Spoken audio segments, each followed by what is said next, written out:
Okay, so here is where we're at. We're in this series on the book of Psalms. As I've said, 150 Psalms. We're breaking them down into categories.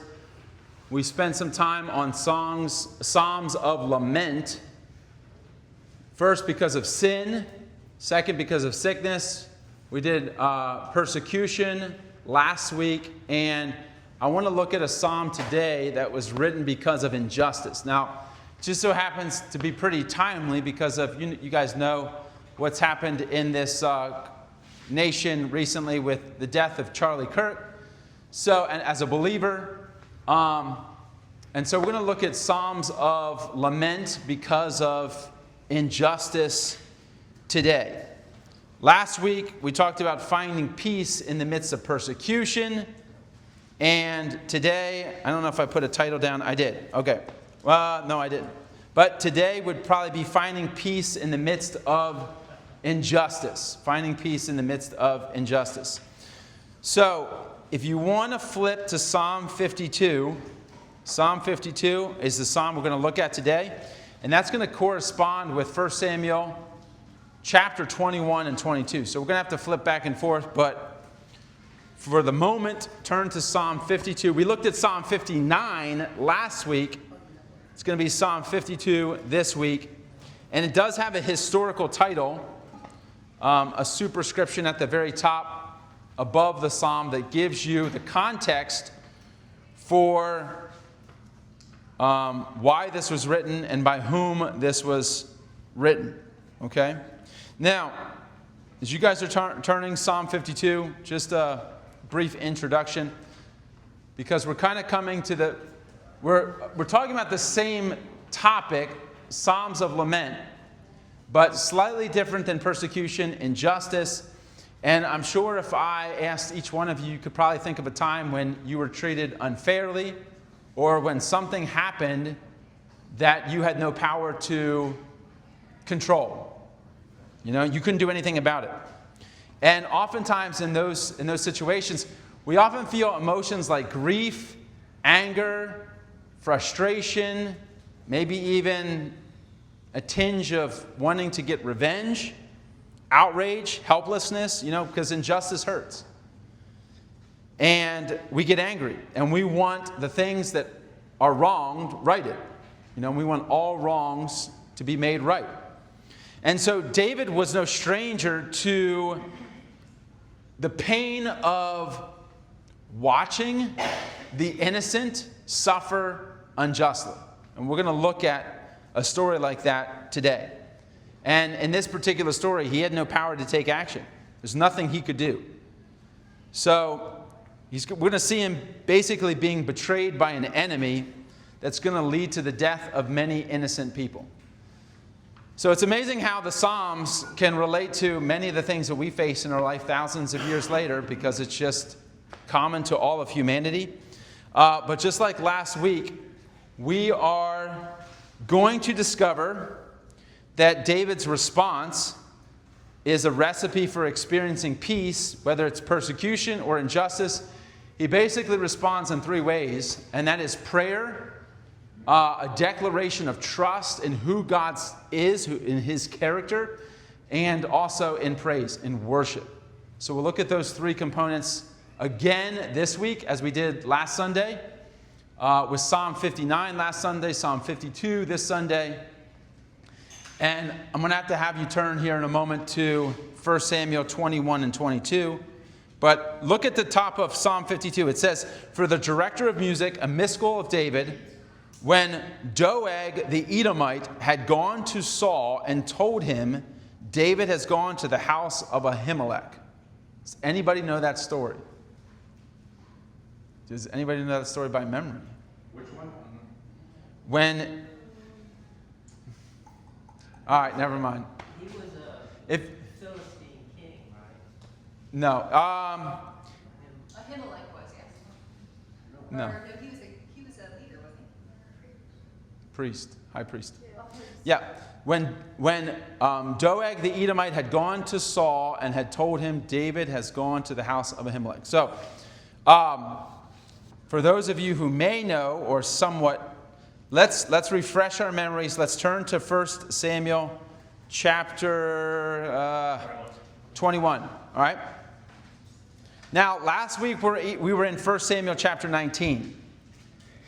And that was for the psalm that David wrote when Saul was hunting him down and he was experiencing unjust persecution.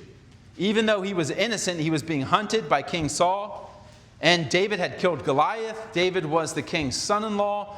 David had won many victories and battles on behalf of Israel. And yet Saul, in his jealousy, in his fear, was essentially persecuting David, trying to eliminate him because he felt like this was a threat to his throne. So that was 1 Samuel 19. 1 Samuel 20 is more interaction between David and Jonathan and his father, King Saul. And then we get to 1 Samuel 21. So this is a little bit later in David's life, but we will pick up in verse 1. I might as well read the first 10 verses here. That's going to give us a portion of the context for when and how this Psalm 52 was written. All right? So this is 1 Samuel chapter 21. So David flees to Nob to Ahimelech the priest. And Ahimelech trembled when he met him and asked, "Why are you alone? Why is no one with you?" So David, Nob is probably, I'm guessing, let's just say 5 miles from... Jerusalem was not the capital of Israel at this time. Okay? Saul was living in Gibeah, which was a couple miles from modern-day Jerusalem. And Nob was probably 5 miles away from that. So David flees from King Saul. The first place he goes is to the town of the priest. Ahimelech is the high priest at this time. And Ahimelech immediately senses that something significant is wrong. He's like, "Why are you alone? Where's everyone else?" David answers Ahimelech the priest, verse 2, "The king has sent me on a mission and said to me, 'No one is to know anything about the mission I am sending you on. As for the men, I have told them to meet me at a certain place. Now then, what do you have on hand? Give me 5 loaves of bread or whatever you can find.'" Now, this is somewhat deceitful because this king had not sent him on a mission. He's fleeing for his life. Now, I think this is going to come back to haunt him later on because he's going to feel responsible for what takes place as a result of this. Verse 4, "But the priest answered David and said, 'I don't have any ordinary bread on hand. However, I do have some consecrated bread here, provided the men have kept themselves from the women.' David replied, 'Indeed, women have been kept from us as usual whenever I set out. The men's bodies are holy even when our missions are not holy. How much more so today?' So the priest gave the consecrated bread there, since there was no other bread except the bread of the presence." So the bread of the presence is the consecrated bread. It's the bread in the tabernacle, okay, in the tent. This is before there was a temple, so they just had a tent still. It was the bread that was sat on a golden altar, kind of a golden table. And the priests would bake this bread every Sabbath, and they would change it out 7 days later at the next Sabbath with fresh bread. So it sounds as if, I don't know if this is the Sabbath day that David is arriving, because it says, to finish out in verse 6, "No bread except the bread of the presence that had been removed from before the Lord and replaced by hot bread on the day it was taken away." You see? So this was on the Sabbath day. Bake the hot bread, you put it out, you take, and it was 12 loaves of bread. Because each loaf of bread symbolized one of the 12 tribes of Israel. Okay? So you had 12 loaves, and typically, according to the law in the Old Testament, this bread could only be eaten by the priests. It could not be eaten by common people. So there's a lot of symbolism here with David being able to eat this bread. I mean, of course, we know Jesus is the bread of life, and it's kind of a prophetic, it's prophetically pointing to the day where a common follower of God can enter the holy place and eat the bread, which ultimately symbolizes Jesus. And it's no longer about ritualistic, it's no longer ritual, it's about sharing in the priesthood. Like each individual believer today can share in the priesthood of God. So there's a lot of symbolism behind this. I don't want to get into too much. We're just trying to get the backstory here. All right. David asked Ahimelech, do you have a spear or a sword here? I haven't brought my sword or any other weapon because the king's mission was so urgent.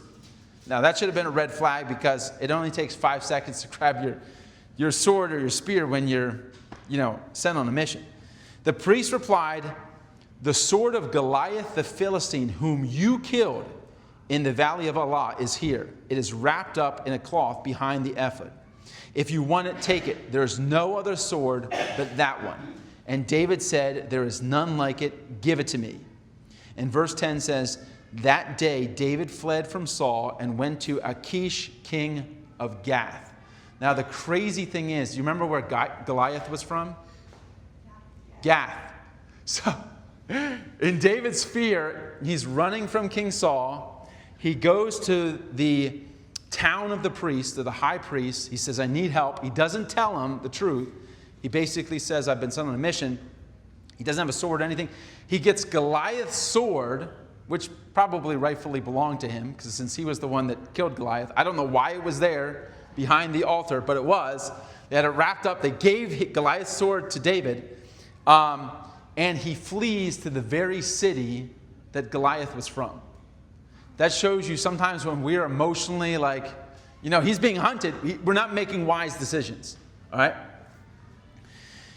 And in his fear, he goes to the very enemy town. He goes to the town of his enemy. All right. Now, skip forward, just flip the chapter to 1 Samuel 22. I'm going to skip a few verses.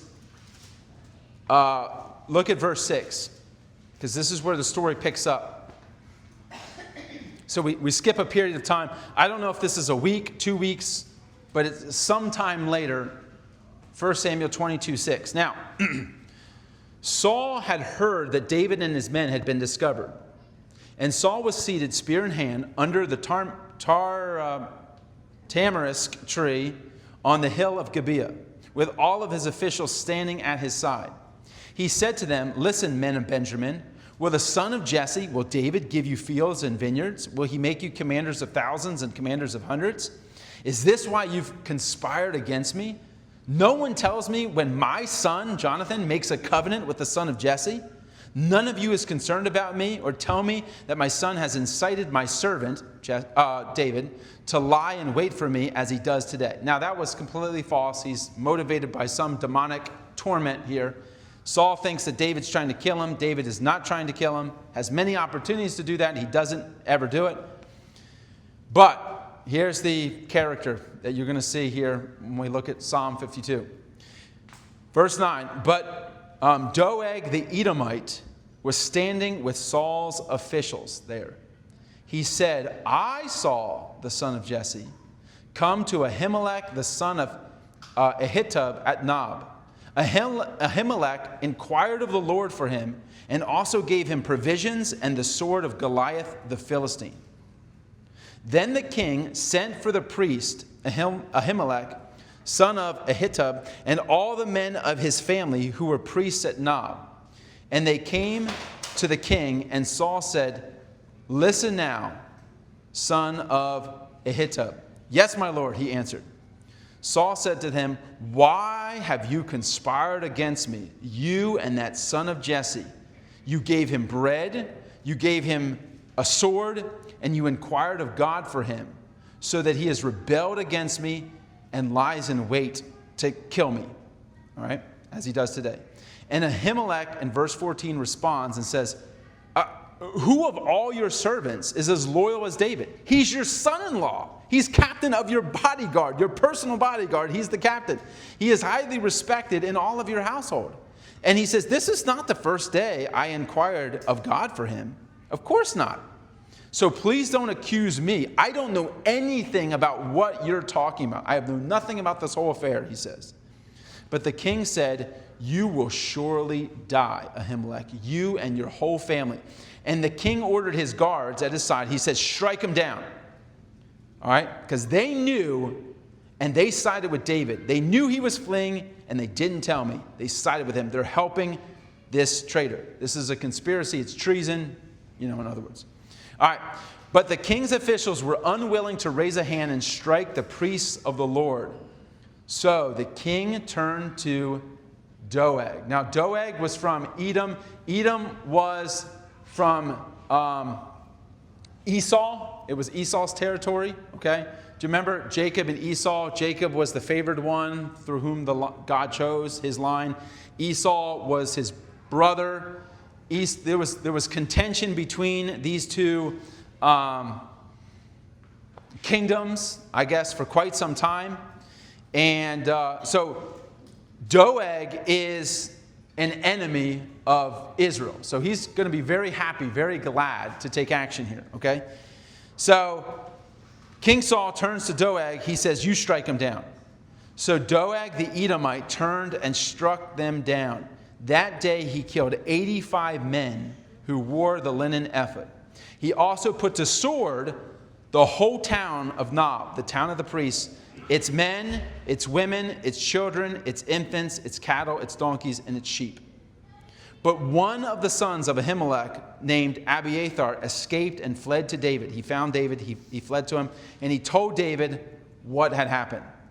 And David said to him, that day when Doeg the Edomite was there, I knew he would go back and he would tell Saul, I am responsible for the death of your whole family. He said, stay with me, don't be afraid. The man who wants to kill you is also trying to kill me.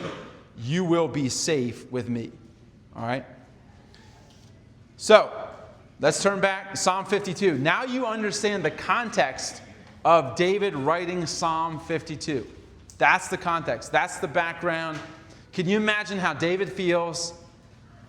He's like, I should never have gone to that town to begin with, you know? And, of course, David kind of was deceitful in terms of the high priest. And his choice, basically, he feels responsible. He feels guilty for what happened. All right, so let's turn back to Psalm 52. And I got the 3 points behind me. I don't have any more PowerPoint slides, but these 3 points, we're gonna find these. It's a very short psalm, just 9 verses. So, and of course, it's going to be a psalm of grief because of injustice. And it's one thing when the guilty suffer for their own actions. It's a completely different thing when you have innocent people suffer and they didn't do anything wrong. And you can do nothing about it. And oftentimes that helplessness will either turn a person to despair or to vengeance. But we don't see David turn to either of those extremes. We're going to see his three-part response here in Scripture. So, all right, let me read verse 1. Why do you boast of evil, you mighty hero? This is NIV. Why do you boast all day long? You who are a disgrace in the eyes of God, you who practice deceit, your tongue plots destruction. It is like a sharpened razor. You love evil rather than good, falsehood rather than speaking the truth. You love every harmful word, you deceitful tongue. Surely God will bring you down to everlasting ruin. He will snatch you up and pluck you from your tent. He will uproot you from the land of the living. The righteous will see and fear. They will laugh at you, saying, here now is the man who did not make God his stronghold, but trusted in his great wealth and grew strong by destroying others. But I am like an olive tree flourishing in the house of God. I trust in God's unfailing love forever and ever. For what you have done, I will always praise you in the presence of your faithful people. I will hope in your name, for your name is good. And we'll end there, okay? So let's just break this down. 3 simple components. Number 1, the first thing we see in David's life is prayer. It's the first thing. Now, this whole psalm is a prayer. It's not a prayer of thanksgiving. And it's not a prayer of petition where you're asking for something. You know, it's not obvious that he's really asking for anything. It's really a declarative. It's a prayer of declaration. And we see 2 components here. The first thing, verses 1 through 4, and then again at verse 7, is he's denouncing evil for what it is. So he comes immediately to God in prayer and he denounces I don't interpret this as venting or gossip. I interpret this as a denunciation of evil that he has witnessed, that he has heard about, this national, this spiritual tragedy that has taken place. He brings it to the Lord. And then the second part of his prayer is a declaration of God's justice, of God's faithfulness. He declares that God is just and that justice will come at some point in the future. He's declaring God's justice against this. So when we witness injustice, the first thing that we should do is pray. That's the principle, because prayer transfers the burden to God. I know that in our human flesh, we want vengeance. We want to defend ourselves. We want to right the wrong. We want to get even. We want to get back. But this week in preparation for this, I was thinking about prayer as you guys have submitted, like we got in an accident with our car. We hit a deer, and the vehicle, the whole front was pretty messed up. So we had to submit a claim to our insurance agency. Okay? So think about prayer as submitting a claim. Like, as long as you hold onto that claim, God can't do anything about it. But the moment we go into his heavenly courtroom and we lay that prayer claim down in his court, now he can take that up. And he can ensure that justice is done. Many times, especially in David's life here, he's limited in terms of what he could do. He could do nothing to prevent this tragedy from taking place. And that's also true in our life. But rather than us hold on to revenge or bitterness or anger or helplessness, if we go first and foremost to God in prayer and we think about this as going up into the heavenlies and submitting this prayer claim for justice, God will take over. It transfers the case to God's courtroom. And I think prayer is a means of spiritual resistance against evil. All right? Now, the second thing that we see is his willingness to declare, his trust in God's character and God's goodness. So in the middle of the pain that he's feeling, he anchors his soul in verse 8. I trust in God's unfailing love forever and ever. He says, and that's a contrast between, look at verse 7. Because he's saying, he's talking about Doeg here, and he says, in contrast, here's the man who did not make God his stronghold. So he wasn't trusting in the Lord, but he trusted in his, what? Great wealth and what else? Yeah, by growing strong in the destruction of others. He trusted in his own abilities and his great wealth. He says, but I trust in God's unfailing love and in his justice. So I was talking to Kristen about this. This declaration of trust in God is not based on what he feels. It's based on what he knows. He knows God's unfailing love. It's not about how he feels in the moment. It's based on the facts. He's declaring the facts, not his feelings. All right? And this is a great quote. I'm going to read this to you here. Trust is rehearsing God's character until it reshapes our perspective. Trust is rehearsing God's character until it reshapes the way we think, the way we see the situation, until it reshapes our perspective. So, question is for you practically, where do you need that right now? I know that, Kristen's been in the midst of this cancer diagnosis. She has been rehearsing God's character of healing in the midst of, it's not how she feels, it's just based on the facts of who God is, and she's rehearsing them over and over again so that her mind is filled with the character of God and not the attacks, cruelty of the enemy. So number one, we see David's first response is prayer. Number two, declaration of trust. He's rehearsing God's character until it reshapes his perspective. And number three, it's amazing that even in the midst of this national and spiritual tragedy, David can end with worship. Verse 9, he says, "For what you have done, I will always praise you." So you remember how Abiathar came. He was the lone survivor, the only one left. He finds David. He comes to him. He tells him what happens. And in the midst of this pain, it's really hard to see God's plan. And with the whole, Charlie Kirk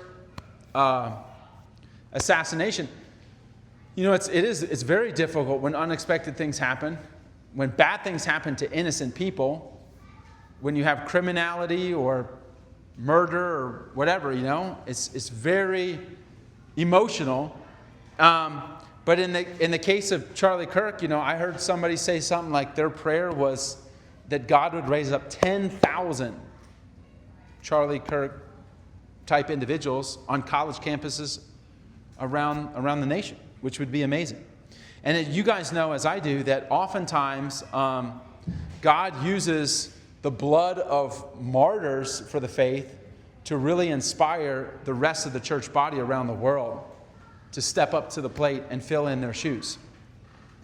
So, I'm sure David felt partially responsible, but instead of really dwelling on his grief and his guilt and his helplessness, he turns to God. He anchors himself in the Lord, in God's unfailing love. He says, "In your name." He says, "My hope is in your name, for your name is good." He's declaring God's goodness, and he's anchoring himself in God's character, in his name. That's where his hope is. And it's remarkable that he can end this psalm with a spirit of worship. So think about this. I've got 3 points real quick for praise. Praise number one, praise is a rejection of despair. Praise, when we praise in the midst of tragedy, it is a rejection of despair. The enemy wants us to despair, to feel helpless, to give up, to feel defeated. It's a rejection of despair. We refuse to let the injustice have the final word. Number 2, praise is a recentering of our heart on God's character and not man's cruelty. Praise recenters our heart back to God on his character and not man's cruelty. And number 3, praise is an act of faith. You're really celebrating the future as if it was certain, believing it will be certain. You're celebrating the future in advance, as if it's already secured. And I see that in David's response here. He's saying, God is going to uproot you. God will give you justice one day. For what you did, he saw it.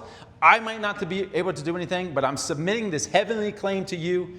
And God, I'm relying on your unfailing love, your consistency, your just nature to bring punishment in due season and be able to respond to what Doeg has done to this whole village. Okay? So, we have, here they are. All right. Prayer transfers the burden into God's hands. Trust anchors the heart to God's promises and character, grounding us in truth. And praise lifts our perspective from our temporary troubles to the all-powerful, eternal, unchanging God. That's what we need. Temporary troubles. Temporary to the all-powerful, eternal, unchanging God. So I think David's response, yet again, models how we should face the pain of injustice and provides a recipe where we can have peace in the midst of, Robin came forward and she said, hey, I'm really concerned about this nation, and there's so much. I mean, it's hard to keep track of everything that goes on. But yeah, we are definitely always in need of revival. There are many injustices that take place that we know about, and many more that we don't. And ultimately, I think this kind of fits with, do you remember Jesus said this? He said it's repeated, the passage I'm thinking about is in Romans chapter 12. So Paul reiterated. He said, my dear brothers, don't take revenge, but leave room for God's wrath. Remember, Jesus said, love your enemies, pray for those who persecute you. He's not saying that governments instituted by God for the purpose of dealing justly with criminals, like I'm all for that. There's a provision in the Bible. That's the purpose of government. All right? But in terms of personal revenge, we're called not to take personal revenge, but to leave room for God's justice and God's wrath. So I think we can do these. I think these three things are taking that issue and putting it in God's hands. So just to conclude, 4 questions. Number 1, I can imagine for each of us, the emotions that we felt in the past, maybe accused of something we didn't do, or we witnessed something that we have no power to change. But 2, 3, and 4, will you use prayer this week to transfer the burden, the responsibility for justice to God's courtroom? And that means you don't even need to respond to your spouse. You don't need to attack back or defend yourself. We just pray. God knows the situation. He can change hearts. All right? He can get even. Hey, I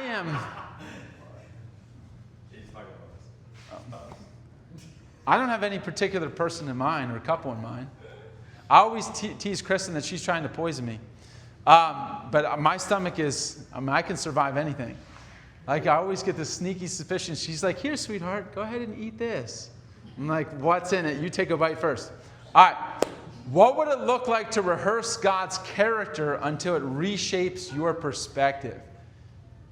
What would it look like to rehearse God's character? Where are you being stretched? Find some verses. Rehearse over and over again the truth of those verses in light of your feelings. Focus on the facts instead of the feelings. And will you choose to praise God as an act of faith this week, celebrating the future as if it were already certain? And again, we're being challenged to institute each of these. I mean, even with kids, can we praise God as an act of faith in advance for how they're going to turn out? Like Mr. Jackson over there. I got my eyes on you, Jackson. Do you need to go to the bathroom? All right. All right. Sometimes you just got to give your kids back over to the Lord and say, hey, they're really yours. I'm just the temporary steward. It's ultimately not my responsibility. But yeah, these are the 3 questions. I didn't put them in your bulletin, but give those some thought this week. Prayer, praise, and just rehearsing God's character in the midst of man's cruelty to reshape our perspective. Any thoughts, comments, questions?